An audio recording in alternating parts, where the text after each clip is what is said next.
Hey, drop. Good day, everyone. Welcome to another episode of Frontline. Here with us today is another sports journalist, and this time around, he's versed in the world of volleyball, but also well versed in the world of collegiate sports, specifically basketball and volleyball. None other than Spin PH very own John Mark Garcia. JM, good morning and welcome to our show. Hello, good morning, Ernest. Good morning. Ayun, alam naman natin, GM, from yesterday pa lang sa UAAP, napakarami na Mm, nangyari. Pero we all know that this calendar year for sports has been very uh, packed, very condensed, if I may say. mm, Kasi ang napakadami nangyari from January, UAP, and ano, hindi, typical, UAP, PVL, PBA. But specifically, this end of the year, yung second half ng taon na to, maraming World Championships na naganap, specifically with mm. uh, recently futsal and nung September, around August September Yep. is the FIVB Men's World Championship. So, can you just share yung pinaka naging experience mo with that? Kasi nga yung papag-usapan natin ngayon with regards to sports and the importance of sports personalities talking about politics. So, can you Mm. share just yung brief experience mo lang there and paano natin kaya siya mako-connect ngayon when it comes to athletes or personalities talking about politics in general? Well, syempre nung World Championship nga, being a major sporting event and in the Philippines lalo in particular na it hasn't been until the past few years kung kailan tayo nagsimula mag-host ng mga ganong major event. So, it's expected na there'll be a lot of eyes on the event and hindi lang yung mismong competition. Like, bukod pa nga sa fact na may national team tayo doon present, playing on home soil, everything will be kumbaga very scrutinized during the event. Before, during, and after the event, particularly with the hosting, with how it will be managed, and kahit yung mga smallest decisions from the end ng National Federation as we've seen nga nitong World Championship. And on our end naman, dahil nga, I guess, being true to that brand of journalism din that we do in Spin.ph, na more on really being critical and exploring, angles that aren't always tapped. We did just that no World Championship, and obviously outside yung mismong event, number one, kumbaga main topic na din yung attendance nga, which wasn't at its best nung umpisa.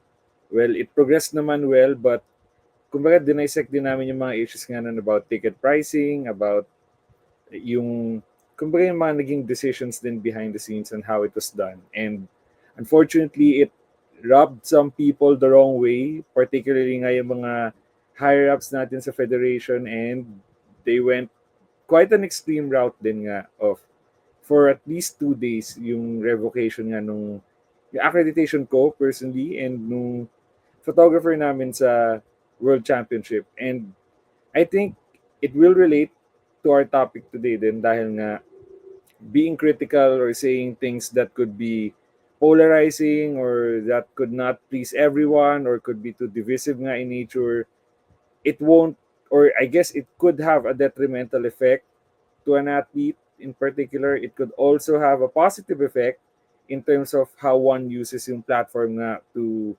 leverage social change and be, kumbaga, using that influence, that platform of influence for good. So, yun nga in terms of, like in general nga, when we cross the world of sports and politics, may mga necessary overlap siya. Not everyone will like it, but I think we need it then. We need to talk about it, and I want to talk about it then even further as we progress today.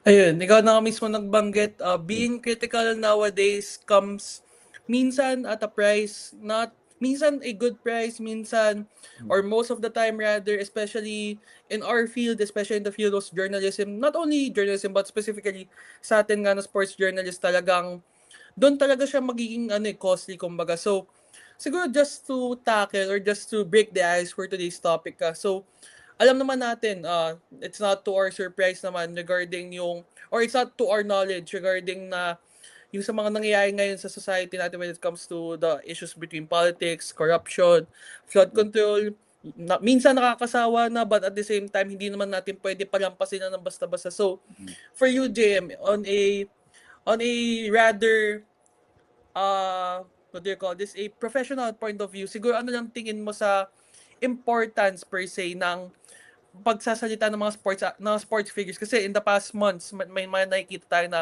nagsa-stand up talaga for corruption, minsan pa nga nagpa-participate sa mga rally. I think number one, today lalo, may it be in the college or in the pro scene, we need to understand din na athletes aren't just athletes anymore. Hindi lang dapat sila confined to the sports that they play, to the competitions that they participate in. Nandun na yung pagiging public figure nila. Kumbaga embedded na rin yun. The fact na many eyes are on them, nakikita natin sila on national television, on social media. Kumbaga may celebrity status na rin sila na dinadala whenever they play.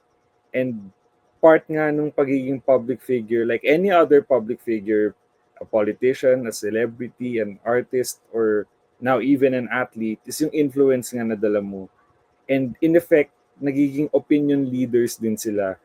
Lalo na, of course, those with bigger followings or yung mas sikat nga.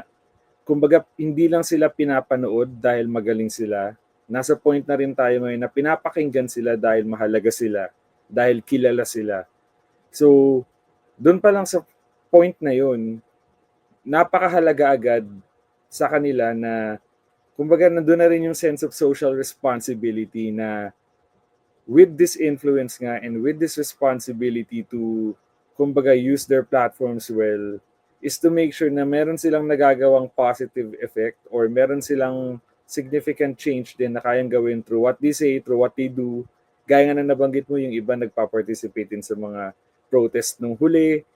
Pero ang unfortunate thing lang din siguro about it nga is yung concept din of public branding bilang public figure, dahil sometimes what you say could define like who you are or how people perceive you. And inaiwasan din nila yung risk ng pagiging divisive nga or pagiging polarizing or leaning towards or catering towards one particular group of people lang na ganito yung paniniwala over the other. Kaya yung iba would rather just stay neutral nga or stay apolitical, quote-unquote, para lang iwas gulo, hugas kamay, para malinis kumbaga. Pero siguro in an ideal world nga, dapat din talaga na, kumbaga sabihin natin may ibang athletes or particularly student athletes na would rather not delve on politics or not informed enough or hindi sinusundan yung mga current events. Pero we are at the point, particularly nga rin as you mentioned, yung current socio-political climate nga din ng Pilipinas demands for every single voice, particularly the biggest or the bigger voices that we have in society, like public figures, like athletes. At alam naman natin, basketball and volleyball pa lang, yung two sports pa lang na yun, yung influence nun, grabe na independently, pero kung combined, yung mga famous basketball athletes natin, yung mga volleyball athletes natin, pag nagsasalita sila, may nakikinig. Pag may nakikinig, that could lead to people being influenced or people deciding or shaping their views din. Not solely dahil sinabi nila, but at least it will make them think. And with social media nga, obviously, time and time again, we're always talking about the expansive reach of social media ngayon.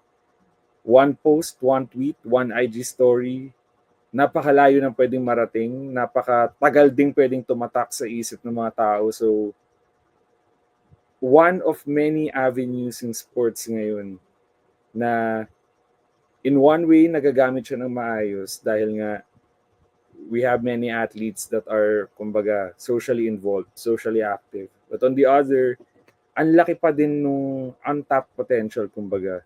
Dahil, not that we're requiring everyone to speak or anything to that extent, pero may part lang din siguro na, alam mo yung parang sayang lang din na kung kaya rin magsalita ni player A or ni athlete A, why not si athlete B, si coach A, coach B, para lang makakreate tayo in this world of sports ng mas resounding effect, mas influential, mas purposive na paggamit ng collective voice bilang athletes or bilang part of sports na rin in general. Nabanggit mo, JM, kanina yung we need every single voice, and at the same time nga parang you can't really force an athlete naman to speak up talaga kasi Mm. hindi mo naman sila pwedeng pilitin or it's not our job per se na pilitin sila. Pero for you, sa tingin mo ba, yung hindi pagsasalita ng gano'n ng influential athlete, does it really speak volumes or why not sa tingin mo? Does it speak volumes na hindi sila nagsasalita? Why or why not para sa'yo? I think magwe-weigh dyan, one significant thing din na i-consider natin is yung kung sino siya. Per se, medyo broad tong statement, pero kapag kunyari yung isang athlete or isang coach or isang sports personality, alam nating kumbaga household name yung level niya. Yung tipong banggitin mo man siya to someone who doesn't follow sports, may recall agad na, siya yan, yung naglalaro sa ganto, yung nanalo ng ganyan. Yung kapag may ganong effect lalo, particularly with those kind of people sa sports nga, may it be coaches or athletes or anyone else in the world of sports nga, kapag alam mong nananahimik sila or nararamdaman or parang compared to the people around them, kunyari yung teammates niya or anyone else doon, kapag sila nagsasalita ta siya hindi, given yung popularity, influence, leverage, platform, following and everything niya, at nananahimik lang siya or either deliberately or not paying any regard naman masyado, mapansinin mo rin talaga yun. And you can't blame then people for kumbaga taking it against them kung sakaling ang merong ganong figure who carries such reach and influence but isn't using it. And tama rin yung point mo na we don't force anyone naman to speak out and kumbaga air yung beliefs nila kasi may iba na mga ngatwiran na I can keep it to myself. May sarili akong opinion, may sarili akong pananaw, okay na yun. Pero, kumbaga, it's really just about being socially aware and realistic ngayon na gaya nga no sabi mo, kailangan natin ng lahat ng possible voices and it doesn't help to be silent or in a more extreme view pa nga, neutrality favors the oppressor. May ganun ding angle to it na hindi ka nagsasalita dahil tingin pumapabor ka dun sa quote-unquote other side of the matter. Or kumbaga, meron ding way of looking at it na they're choosing to protect themselves over risking yung pagiging divided ng whoever follows them. At nangyayari yun sa mga athletes who are more outspoken than others nga na pag nalaman ng like general fan base nila na si ganito, sinusuportahan ko si ganyan. Ako, dito ko kay ganito. So, nakaka-affect yun sa brand nila and di naman natin masisisi kung gusto nilang protektahan yung brand nila. Pero if we're looking at the bigger picture nga, I would personally, ako, medyo tinitake ko rin talaga against those na influential figures, lalo na sa world nga natin sa sports, if they do not use that platform, even with, kumbaga, and we're not even demanding for so much. Parang, kumbaga, with social media nga, ano ba naman yung share one post or just say something kahit sobrang short, pero substantial enough sa Instagram, sa X, or sa Facebook, an IG story, or yung pagre-reshare ng mga IG stories and all that. It doesn't have to be a lot, pero even the smallest thing could mean so much, and you just really question why not? Parang, what's stopping you? Questioning motives and eventually questioning character. Pero, yeah, it's pretty, may gray areas talaga, pero as far as I'm concerned, I'll take it against them for not speaking out. JM, nabanggit mo kanina yung parang halimbawa, a certain fan base nga of a certain athlete can turn their back against the athlete or support them even more nga, barring kung magsalita man sila or hindi. So, given yung mga ganong, let's say ganong risk, kasi for example, yung ganong kasi can really harm an athlete's marketability, yung fan base nila, or yung likability nila towards a certain audience. Kasi at the end of the day, importante yung fan base sa isang athlete kasi not only does it boost them even more when it comes to sa confidence nila per se, but also we have to admit, yung fan base nila minsan, yun yung nagdadala ng, yun nga, nabanggit ko kanina, yung marketability nila and yung parang quote-unquote revenue nila as an athlete. So, for you, what are yung matatawag nating impacts but at the same time risks ng pagsasalita when it comes to these socio-political issues ngayon? Well, number one talagang risk na iniiwasan nilang lahat for in that case, yung backlash nga na ayaw nilang magkaroon ng negative repercussions ng every action nila, and parang meron ding iba na would justify it by saying na I'm a sports person, so doon lang yung mundo ko. I'll stick to sports. Yung parang ganun na yun yung ginagamit nilang veil, kumbaga, para hindi sila ma-compel or ma-oblige to be a participant in any social endeavor, any social political endeavor nga. Pero very valid naman nga na dahil din sa position nila as public figures, hindi naman siya sobrang one size fits all na every public figure would say something good or say something proactive, tatangkilikin ng lahat, yun na yun.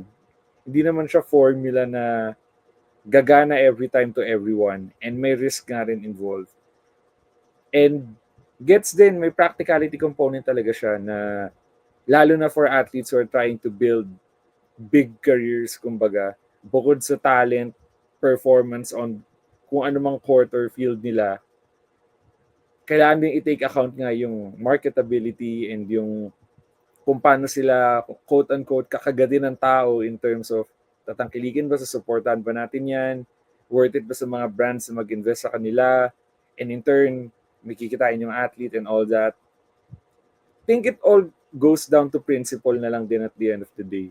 Na sige, sabihin nating athlete, sabihin nating public figure, sabihin nating gusto ring kumita, bumubuo ng career, pero under all that, or kumbaga yung bigger umbrella covering all that, is at the end of the day, dahil nasa Pilipinas ka, Pilipino ka, may active citizen ka pa rin of this country, and I guess there shouldn't be anything bigger than yung principles na yun in terms of being a Filipino, and bukod dun sa nationalistic part, yung moral aspect na rin na yun, na nakikita mo na nga kung gaano ka severe, gaano ka drastic, gaano ka concerning yung nangyayari in terms of yung socio-political environment natin. And kumbaga nagiging indirect enabler ka na din, one way or another, if you just let those things pass by without at least calling them out. Parang alam mo yun, may timbang na lang din sa'yo yun eh. Sige, sabihin mo, in the long run, if you choose the safe route, na sige, I'll be that more on the background figure, na sige, sabihin nyo mga gusto nyo sabihin dyan, gawin nyo mga gustong gawin, dito lang ako, bahala kayo dyan, bubuo ako ng career ko, aangat ako, all that. Morals mo na din eh, magiging reflection na din ng morals mo yun, na sa sobrang laki pa naman ng following mo, sa sobrang laki pa naman ng influence mo, di mo man lang siya magamit for good. And also din, sa mga ganyang issues, kunyari with celebrities din, hindi lang naman pinapansin ng mga tao yung mga nagsasalita eh. Maaapektuhan din sila in a way dahil lalo na sa social media ngayon, napapansin din nila kung sino yung mga hindi nagsasalita. And in terms of brand image, medyo walang win-win situation sa kanila, na in terms of magsalita ka, sige, may mga pupuna konti. Hindi ka magsalita, wala kang gawin, meron ding pupuna sa'yo. We'll point out everything that was said na rin here so far about not using your influence, not using your platform, playing it safe, protecting yourself, being selfish and all that. So, you really just have to, from an athlete's perspective, you really just have to weigh na lang din, kumbaga, if you, kumbaga, want to put more weight on your morals as a person, as a citizen of the country, or if you want to serve your own interest first, which will come at, kumbaga, a very expensive price din sa mata ng tao either. Nabanggit mo kanina, JM, yung, ayun nga, yung there are really risks. I mean, we share the common ground on that naman, na may risk talaga when it comes to speaking out. So, given yung risk na yun, but at the same time, knowing na yung opinion kasi ng athlete, especially nga pag yung napag-usapan natin kanina, especially kapag isang athlete ay talagang sabihin natin nationally renowned or world renowned pa nga minsan in the entire world. Parang minsan kasi yung mga ganong opinion pa yung minsan na nagkicarry ng significant weight to fans across the Philippines and the country when it comes to these socio-political issues nga na tinatalakay natin ngayon. So, with that in mind, sa tingin mo ba, a Filipino athlete or at ano lang, a athlete in general can stay apolitical, can stay silent, or do you think yung nature nila of being influential or being a public figure na nga ultimately make parang imposible ba yun na maging apolitical sila dahil nga may ganong power of influence sila? The thing lang din siguro about being apolitical is kumbaga, on paper, tama yung point na you can't be apolitical as an influential figure. Parang, that's just how it goes eh. Dahil nga may influence ka, dahil nga you're in a position where you're in the public eye, kumbaga, you just can't be there and bring nothing. Kumbaga, wala kang principles or wala kang morals to show people dahil part of you reaching the position where you are as a public figure is yung character mo din, yung paniniwala, yung morals and everything. I think imposible siya, pero the thing is there are people, and sige, di lang athletes din, but people who are kumbaga apolitical by choice na they're just not turning an eye on yung mga issues nga around them. Either they don't, hindi siya maganda pakinggan, pero either they don't care about it that much to feel involved, or on the other hand, meron ding iba na sige, may platform of influence nga, pero kumbaga they just don't know about issues enough and they choose not to speak about it. Kaya sila nagiging apolitical in effect dahil nga wala tayong nakikitang stance nila or wala tayong narinig from them. Pero I think yung general answer ko pa din would be you can't be apolitical as an influential figure dahil by being an influential figure in itself, yun nga, as I've said, reaching yung stature na yun, and even as a public figure, syempre, regardless kung saan field, mas may expose ka rin naman to, kumbaga, a bigger environment that would involve din yung national issues and all that. So, I don't think it works. It shouldn't. Maybe some people portray na hands off sa mga ganyan, pero influence and being apolitical, parang it just shouldn't match for me. And to wrap up lang siguro tong segment nga natin na ito, alam naman natin that kahit anong gawin natin, JM, sports and politics will always be intertwined, from funding ng mga, sabi natin, from the PSC, from the POC, and from other governing agencies to representation, especially a few days from now, SEA Games na sa Thailand.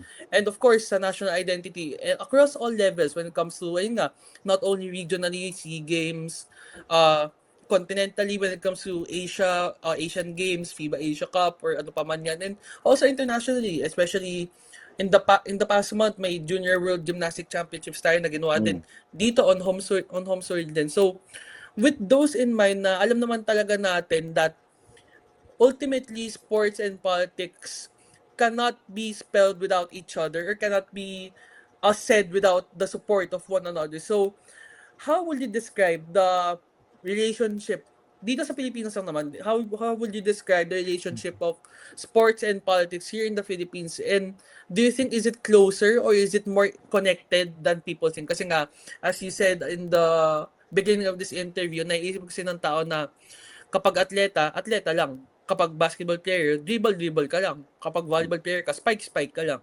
Pero sa tingin mo ba, should people know that sports and politics are more connected than we thought all this time pala? Exactly. Ano sila, very, kumbaga, codependent in a way, and they operate on the same thread. Dahil nga, you can't have one without the other, for the simple reason that everything is political, whatever or however you may view it. There will always be political undertones in every societal aspect. And that includes nga sports bilang, you could even consider it kumbaga a microcosm pa nga of how society operates in general. Like, yung mga issues sa sports, let's say, gender, or yung mga economic issues din about yung accessibility ng sports dahil mas mahirap yung atleta. Nakikita natin sa mga competitions like palarong pambansa and all that, yung mga naglalaro ng barefoot, tumatakbo ng barefoot and all that. And even yung race din or yung upbringing mo, whether you're from, kumbaga, minsan may disparity pa yan if you're a Metro Manila-based athlete and provincial athlete. Yung opportunities nun, some would say, magkaiba, mas madali for one, mas mahirap sa isa. So, ganun pala, yung mga ganung dynamics within sports, lahat yun political in nature. Lahat yun, meron siyang involvement ng mga, or like, meron siyang big influence on how society operates in general, and a lot of that is how our country is run or how our country operates in general.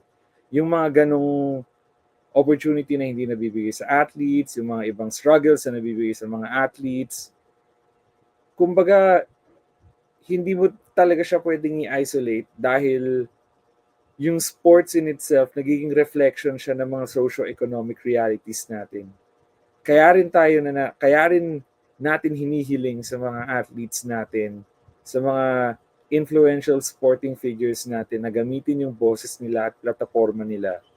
Dahil nga, hindi lang naman yung paligid nila yung nai-influence nun. O hindi lang naman yung pangkaraniwang tao eh. Kahit yung mga kauri nila within the world of sports, kapwa-atleta mo rin naman eh, kapwa-coach mo, kapwa-staff member, or kada isang tao na bumubuo ng isang sport, ng isang team, ng isang liga, lahat yan influenced eh. Lahat yan merong, kumbaga, naaapektuhan in a way because of where our socio-political climate lies. And if hindi natin i-address yun, and hindi natin gagamitin yung enough voices and enough influence na sports carries in general, yung weight na yun, then tayo lang din magsasuffer. Yung Philippine sports lang din yung magsasuffer.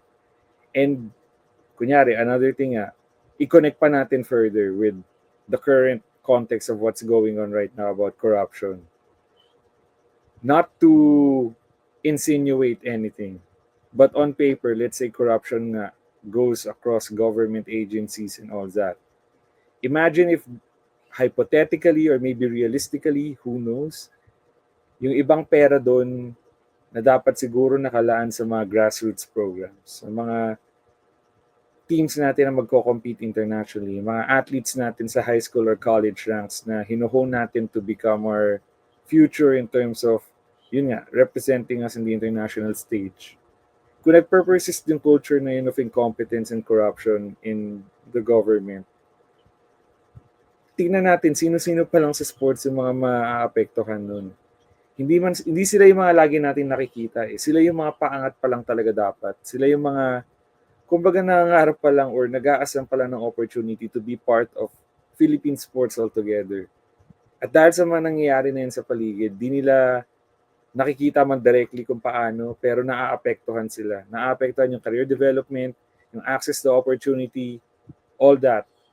So, kumbaga, dun pa lang sa regard na yun, ang dami pang pwedeng layers to unpack dun, pero dun pa lang sa fact na yun, imagine how so many people are unknowingly being affected by all that incompetence, by all that greed even, by all that power tripping, lahat ng mga unwanted dynamics na yun. How it affects Philippine sports. And kumbaga in the long term, if manahimik lang yung mga tao sa Philippine sports, tignan natin kung sino lang din maapektuhan yan.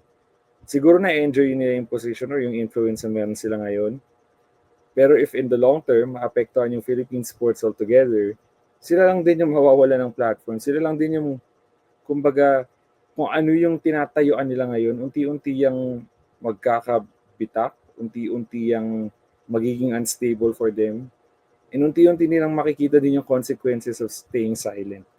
And sabihin man natin reach na isang boss, may argument man na isang boses lang naman ako, kung di ako nagsalita, mababago ba nun lahat? still it's a collective effort, di ba? One person won't undo everything, but it takes at least one person to make it happen and to make something collective happen or to usher that change that we want. So, I guess in summary na rin, in sports will always be political, the effects will always be there.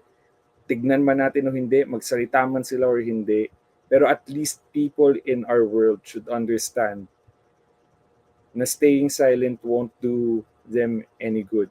And siguro sabihin natin may harms, pero none as big as how yung possible long-term harms na ayaw nyong itackle, yun yung pwedeng mas makaapekto pa not only sa kanila, kundi dito sa mundo natin sa Philippine sports that we're constantly trying to build up as journalists, as stakeholders na rin kumbaga.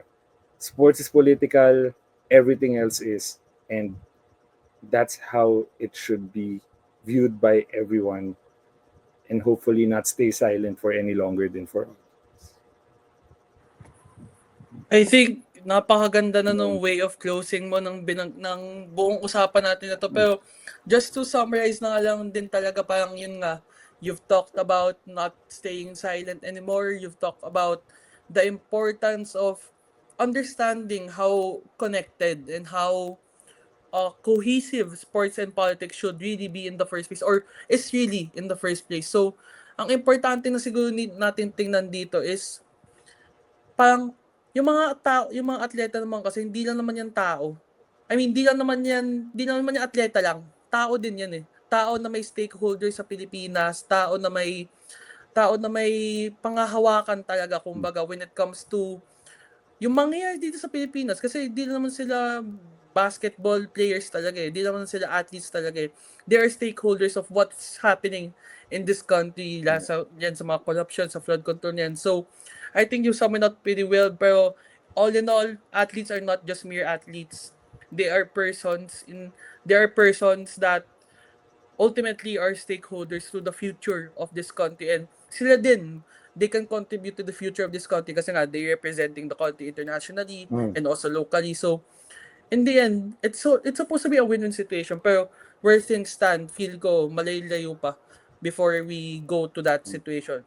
So again, JM, thank you so much for your time. I know this calendar has been very tiring for the both of us when it comes to covering certain events. Pero I thank you for giving this segment a time and for your insights, especially on the matter. Thank you again, JM.